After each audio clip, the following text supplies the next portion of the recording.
Welcome back to गरम gossips. आज मैं आपके लिए इश्क नेक्स्ट डोर ये वेब सीरीज के बारे में रिव्यू और उसके ऑडिशंस के टाइमिंग के बारे में डिटेल आपको बताने वाला हूँ। सो वीडियो प्लीज़ लास्ट तक देखिएगा और हमारे चैनल पे आते रहिएगा। पहले हम जाएंगे इसके कास्ट लाइन के ऊपर, उसके बाद डिटेल्स, उसके बाद ऑडिशंस के टाइमिंग के ऊपर और लास्ट में हम डिस्कस करेंगे इसकी basic story line. So let's come upon its cast line. इसमें नताशा भारद्वाज ने इस वेब सीरीज में मुख्य किरदार का रोल प्ले किया है, जिसमें वो मेहर का रोल प्ले कर रही है। सो let's come upon it's details. ये रिलीज हुई थी 3 जुलाई 2023 को। इसके टोटल 10 एपिसोड रिलीज हो चुके हैं। इसकी स्टाइल रोमांटिक कॉमेडी और ड्रामा में आती है। इसकी लैंग्वेज ऑफ ओरिजिन हिंदी है। इसका OTT प्लेटफॉर्म जियो सिनेमा है। इसकी जो सीज़न है अभी एक ही रिलीज हो चुका है।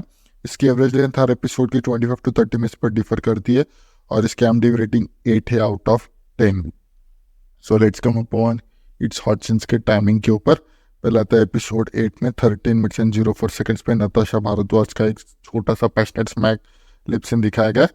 और लास्ट आता एपिसोड 10 में 20 मिनट्स एंड 51 सेकेंड्स पे सेम नताशा भारद्वाज का एक पैशनेट स्मैक लिपसिन दिखाया गया है। सो let's come upon it's basic story line. तो स्टोरी लाइन चालू होता है जहाँ पर देव एक मिडिल क्लास भी नहीं, उससे भी मिडिल क्लास वाला बंदा होता है, जहाँ पर उसके घर में बहुत ज़्यादा तकलीफें चल रही होती है क्योंकि वो अकेले घर में कमाने वाला होता है। तो उसका भाई रहता है छुट्टन। और बाद में वहाँ पर एक नए किरदार का रोल ऐड होता है जहाँ पर मेहर नाम की एक लड़की उसके लाइफ में आ जाती है। लाइफ में मतलब उसके पहले कॉलोनी में आ जाती है, पर उसको बहुत अच्छी लगती है वो। फिर बाद में ऐसा पॉइंट आ जाता है जहाँ पर हमें दिखाया जाता है कि मन ही मन जो देव है, देव भी उसके मन में एक नताशा या बोलते मेहर के बारे में एक फीलिंग जनरेट करता है। वो बोलते हैं ना full love at first sight, तो वो जनरेट करता है, पर वो किसी को बताता नहीं क्योंकि जो बचपन से उसके स्टार्टिंग में पिताजी चले जाते हैं, इस वजह से वो बहुत ज़्यादा एक तरफ से खंबीर या मन ही मन बहुत ज़्यादा स्ट्रांग हो जाता है। तो लाइफ में वो बहुत कुछ सफ़र कर चुका है, तो अभी वो किसी भी हालत में कुछ ऐसा सफ़र नहीं करना चाहता। तो उसकी लाइफ अच्छी चल रही होती है जहाँ पर मेहर एक तरफ से उसको बहुत ज़्यादा अप्रोच करती है, वो बहुत ज़्यादा शेयर करती है और वहाँ पर हमें पता चल जाता है कि देव एक बैंक में काम कर रहा होता है जहाँ पर वो बहुत ज़्यादा लोगों को लोन को सैंक्शन कर देता है।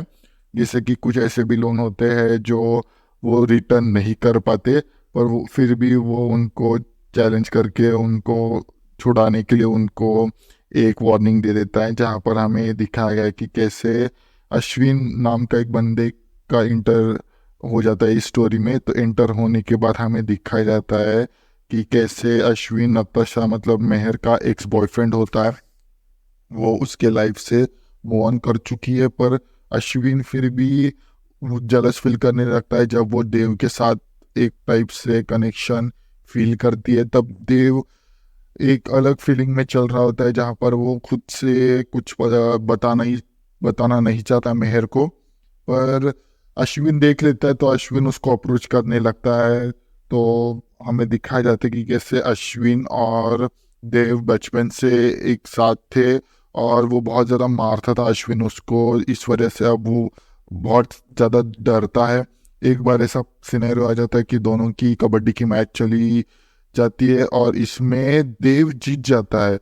उसको वो मुंह पे लात मार देता है और वहाँ पर वो जीत जाता है और देव को बहुत ज़्यादा कॉन्फिडेंस आ जाता है कि अब इस सिचुएशन को मैं हैंडल कर सकता हूँ।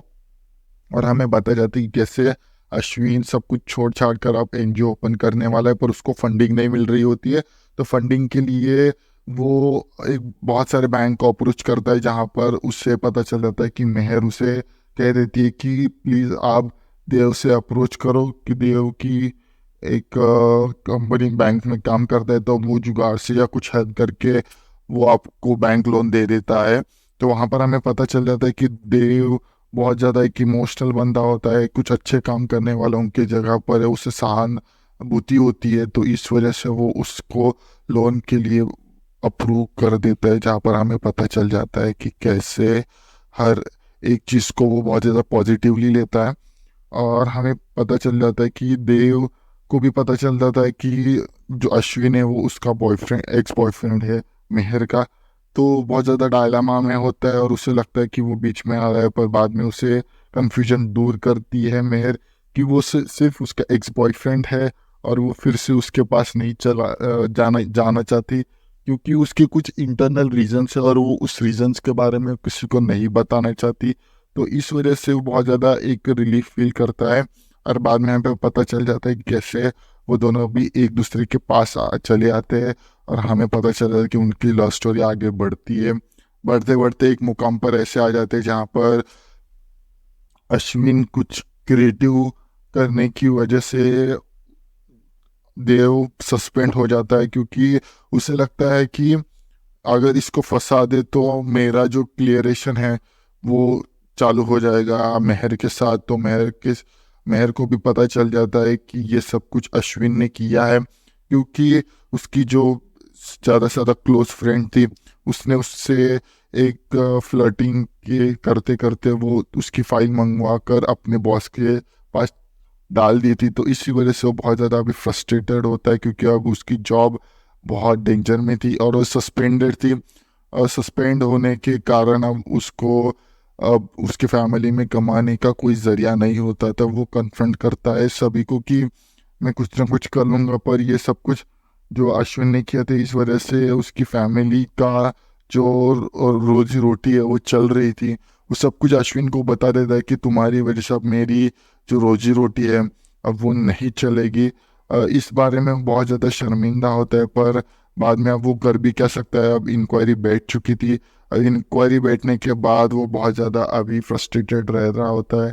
फ्रस्ट्रेटेड में रहने के बाद अब वो एक तरफ से मेहर के बारे में बहुत ज़्यादा अब वो पॉजिटिव ही रहता है मेहर के बारे में, पर अब वो क्या कर सकता है, उसकी जॉब चली गई थी मेहर के वजह से ही अब वही बात हो सकती है। अब हमें पता चल जाता है कि इंक्वायरी बैठती है और मेहर का दूसरे साइड पर इटली जाने का जो सपना था वो पूरा हो चुका था। वो इटली जाने के लिए तैयार हो चुकी थी और बाद में हमें वो सब कुछ बता देती है और दोनों भी कंडीशंस एक ही डेट पे आ जाती है जहाँ पर मेहर को जाना भी था। और दूसरी साइड पर देव का जो इंक्वायरी है वो दोनों भी एक ही दिन बैठे थे और वहाँ पर हमें बताया जाता है कि अश्विन आकर वो सब कुछ सॉर्ट कर देता है और अश्विन भी उसको हेल्प कर देता है सब कुछ सॉर्ट करने के लिए उसके रिलेशनशिप में, और वो भी नहीं चली जाती। और इसी मिक्स फीलिंग के साथ ये जो वेब सीरीज है यहाँ पर ख़त्म हो जाती है। ये वेब सीरीज बहुत ही ज़्यादा अच्छी है, आप जियो सिनेमा पर जाकर देख सकते हो। और इसी मिक्स फीलिंग के साथ बाकी का जो कंटेंट है वो हमारा एआई आपको बता ही देगी। Thank you. थैंक्स वीडियो पूरा देखने के लिए। Next hot and spicy video के लिए कल मिलते हैं, same time same channel but different subject के साथ। तब तक के लिए goodbye and take care.